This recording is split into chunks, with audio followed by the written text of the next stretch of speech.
Anan tamak berbegile soybogula dep dagı men ısrapkorçulukka men деле аябай каршымын. Бекер эле ысрапкорчулук эмне кереги бар? Жанагы түштөндүргөн дегендер мага деле жакпайт.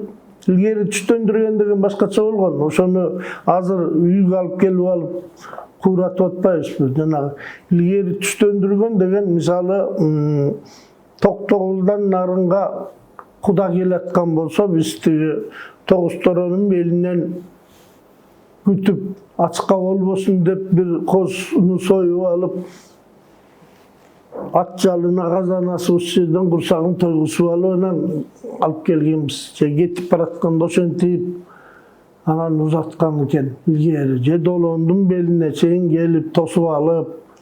Бул же болбосо ошо кишинин туугандары жолдо бир кайсы бир жолдогу ошолор келаткан жолдогу бир кайсы бир жайлоодо болсо ошолор аркылуу өткүлө деп Кудага бараттырсыңар деп ошол жерден тамак берип түштөндүрүп койгон.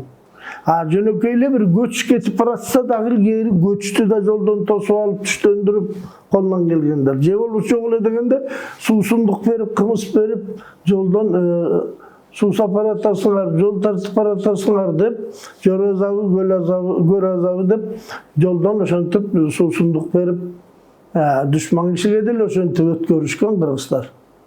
Анан анын барынан Кенедейден кемтик таап анан ушундай деп анан президентибиз туура ысрапкорчулук кылбагыла деп койсо, ким өлсө эле молдолор ошо өлгөн жерге барып алып эле чоңдоп эле, чоң болуп эле сойбогула деп эле бирөөнүн тамагын өзүнөн аяп эле.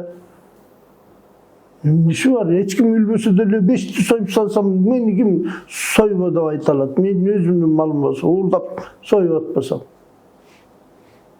Аны ким өзү билет да.